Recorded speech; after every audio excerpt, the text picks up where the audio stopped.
supaya dunia yang mengejar kita? Putar balik, Bu. Kalau tadi kita berdiri di depan bayangan kita semakin berjalan, bayangan kita akan semakin menjauh. Tapi bagaimana supaya dunia yang mengejar kita? Putar balik, belakangin bayangan kita. Terus kita berjalan, bayangan kita akan ngikutin kita. Betul nggak? Praktekin besok. Praktekin besok ya. Ibu berdiri di tengah lapangan, cari bayangannya masing-masing. Terus ibu jalan, semakin jauh semakin jalan. Ya, bayangan kita akan menjauh, dunia akan menjauh. Dunia nggak akan kemana-mana, Bu. Nggak usah dipikirin, tapi pikirin. Yang punya dunia itu ridho nggak kira-kira sama kita? Ini. Maka kalau kita putar balik, kita belakangi bayangan kita, ya, maka bayangan itu kalau kita jalan, bayangan itu yang akan ngikutin kita. Jadi kalau kita kejar akhirat, dunia Allah ikutkan, Bu. Wallahi, dunia akan Allah ikutkan. Allah yang punya dunia, kenapa kita harus takut? Kan kita. Nah ini. Maka banyak bersyukur dengan apa yang kita punya. Lihat ke bawah urusan dunia, lihat ke atas urusan akhirat. Kejar, Bu. Sesuatu yang tertinggal tuh kejar. Karena dunia nyata, iya kita tempatin di dunia. Tapi akhirat jangan lupa, akhirat juga nyata.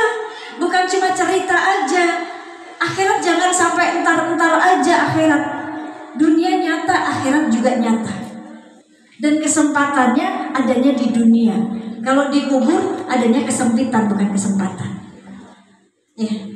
Dunia adanya kesempatan, Allah kasih kesempatan kita, hari ini masih dikasih kesempatan, masih dikasih nafas. Manfaatkan dengan baik. Kan gitu. Istilahnya nih, Bu, ada penyelam mutiara. Dia pekerjaannya menyelam untuk mengumpulkan mutiara. Mutiara itu adanya di mana, Bu? Dasar laut ya. Mutiara adanya di dasar laut. Dia tugasnya mengumpulkan mutiara sebanyak-banyaknya di dalam dasar laut. Karena itu tugasnya dia. Maka sebelum menyelam, dia dikasih tabung oksigen. Dikasih tabung oksigen saat dia nanti buat menyelam.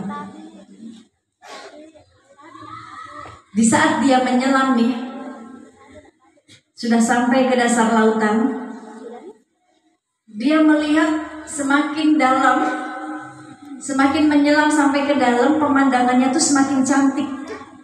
Ibu pernah nggak diving? Pernah nggak, Bu? Nggak pernah. Takut mah hiu. Hiu yang takut mah kita, Bu. Ya. Kalau kita diving nih ke dalam, indah banget, Bu. Melihat ciptaan Allah yang ada di dalam lautan, indah sekali.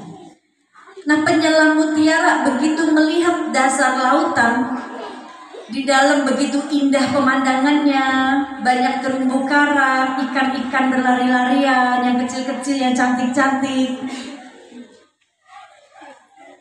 Maka tujuan utamanya lupa. Apa tadi tujuan utamanya?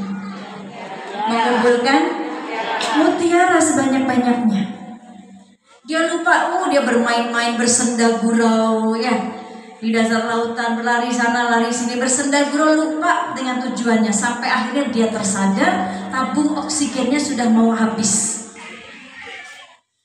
Kalau tabung oksigennya sudah mau habis, berarti kan dia harus naik ke atas dong. Betul nggak? Kalau enggak, dia mati di bawah. Ada oksigen. Begitu dia naik ke atas, teman-temannya, para penyelam lainnya yang tugasnya sama mengumpulkan mutiara, di depan atasannya dia sudah mengumpulkan, sudah nyetor mutiara. Banyak-banyakan ngumpulinnya. Nah dia, karena lupa dengan tujuan utamanya, gak ada satu mutiara pun yang dibawa.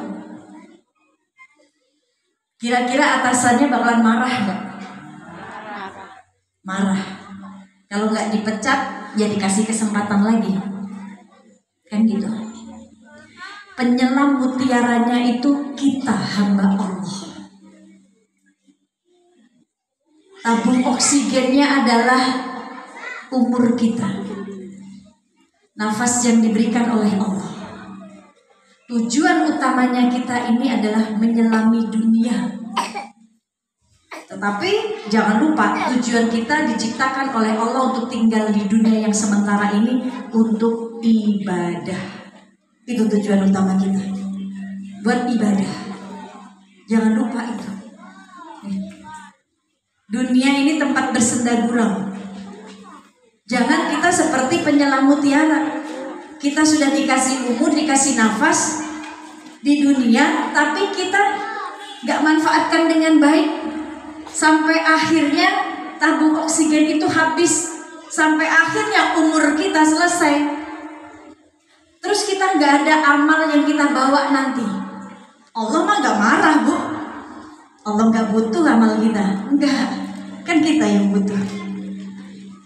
Cuma kan akhirnya di dunia yang nyata ini, di saat kita di akhirat, di alam kubur juga nyata, ada kehidupan. Di situ kita nyesel, seperti penyelam mutiara tadi. Dia nggak bawa mutiara satupun. Sama, kalau kita tertipu dengan dunia, kita mengejar dunia, kita lupa, kita cacat urusan akhirat kita. Maka saat kita sudah berada di alam yang berbeda, saat itu baru kita menyesal. Karena kesempatan di dunia yang Allah berikan gak kita manfaatkan dengan baik. Kita bersenda gurau, bermain-main, lupa tujuan utama kita diciptakan oleh Allah untuk beribadah. Baru tuh, Bu, akhirat nyata, dunia jadi ceritanya dia. Ya Allah, coba di dunia kemarin saya dikasih waktu, saya manfaatkan buat ibadah, buat sholat, baca Quran. Harta saya habiskan buat bersedekah. Waktu saya habiskan buat baca Quran. Nyesel. Minta sama Allah kesempatan, udah gak bisa. Kesempatan adanya cuma di dunia. Yang akhirnya dia merasakan kesempitan di alam kubur. Padahal perjalanan panjangnya baru dimulai. Kalau perjalanan di dunia kita singkat, gak ada yang tahu siapa yang akan pulang duluan. Ibu mau pulang duluan gak? Enggak. Semua bakalan pulang. Ibu gak mau pulang nih? Suami nungguin di rumah gak mau pulang?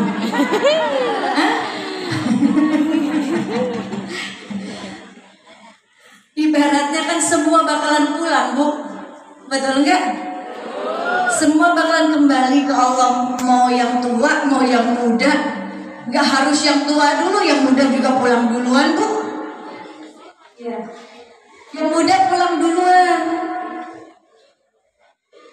Gak harus sakit dulu, Bu.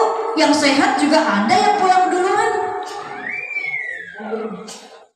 Jadi jangan percaya diri kita ini bakalan panjang umur. Gak ada yang tahu umur kita, Bu. Apa dah? Allah. Gak ada yang tahu umur kita.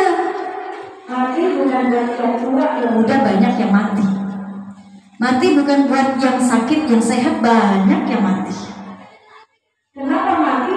Ya karena memang sudah jatahnya pulang. Ibu selesai acara di sini kan pada pulang semua, bukan? Tapi pulang yang ditunggu tuh enak, Bu. Pulang ada yang nunggu enak. Ibu pulang ke rumah, suami nungguin, bawa kue. Ya udah habis Pak tadi. Ibu pulang ke rumah, anak nungguin, Mah bawa kue gak? Makanya Bu, sisain buat suami sama anak.